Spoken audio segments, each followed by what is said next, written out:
People can change within the blink of an eye, whether that be their appearance or their views. Take Walt Whitman, for example. For the first part of his career, he was championed as the rough, and this image portrays that. It was a way to appeal to a wider audience, be an image of democracy. He wanted to reflect working-class America, as they were the true engine of this country. But, just like any other person, his appearance evolved as he got older, and went through experiences such as the Civil War, and also hanging out at Pfaff's Saloon, where he was surrounded by other artists and just wanted to be taken more seriously as a poet. So here we have this painting of himself where he is seen as a well-tailored and very coiffured poet who wants to be taken seriously. And this transformation can not only be tracked in his appearance, but in his poetry too. And the real question is, how authentic is it to the man we know, who has a history of contradictory views, especially surrounding democracy, and who it's open to? I, for one, choose to believe that Walt Whitman's evolution with his democratic ideals evolved with him, and that he really did mean what he said. And I think that is seen in his revisions to I Hear America Singing, a poem that reflects a catalog of working-class Americans who keep this country going. I think between the original manuscript seen here and the 1867 published version, it reflects a deepening of his democratic ideals and a more inclusive vision of American freedom. The changes he made, specifically in the lines where he gets rid of the word clean-blooded and adds more inclusive examples of working-class people, suggest a deliberate effort to portray a unified society where individual labor is both a personal expression of freedom and a collective foundation of democracy.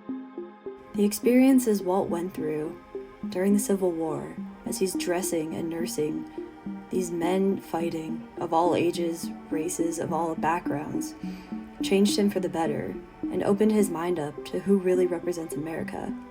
And that is tracked through the changes between the 1857 to 1860 manuscript of I Hear America Singing and the 1867 published version. Here in the manuscript version, we can see that the line reads, "The day what belongs to the day, at night, the party of young fellows, robust, friendly, clean-blooded, singing with open mouths their strong, melodious song." It's important to understand the context of Whitman's views around the time this manuscript was written, and why the word clean-blooded in this line would be included.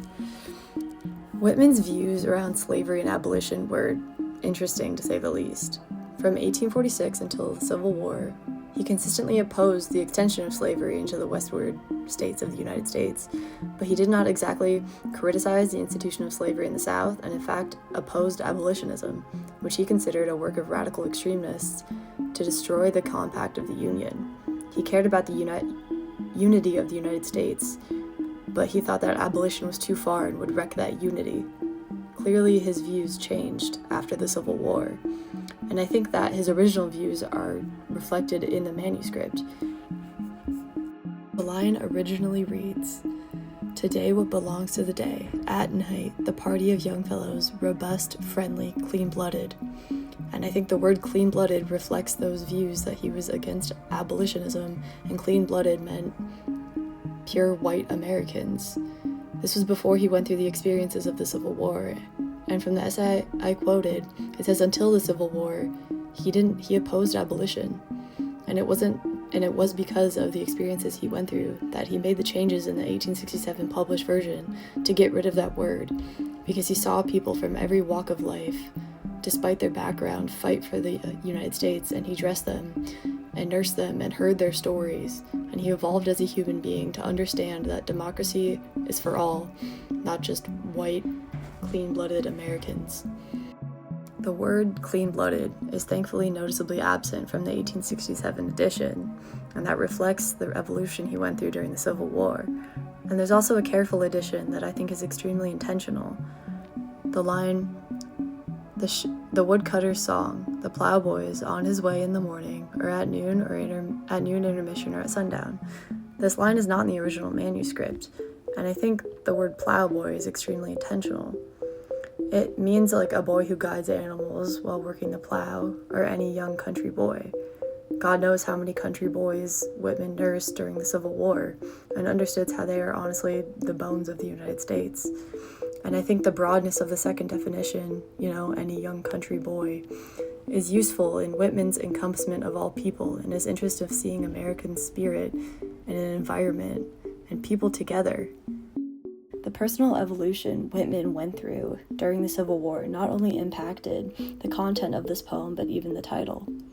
It was originally titled Mouth Songs, which rolls off the tongue kind of awkwardly, and it changes to I Hear America Singing. I hear America singing the varied carols I hear. The perspective changes, the point of view. Whitman is in the street, walking down, probably Brooklyn, New York, hearing the laborers, hearing the loud noises of everyone doing their part to fix this fractured democracy that he literally saw fractured. Not people's bones, but the bones of this country. He is attempting to nurse it back to health with his new understanding of who is included in this democracy. It is simply everyone. Everyone who built this country. Every immigrant, every citizen, every country boy, every plowboy, every mason, every wife, every mother, every daughter. He understands that more now, and that's why the revisions of the manuscript make sense. He has changed personally, and that reflects in his work.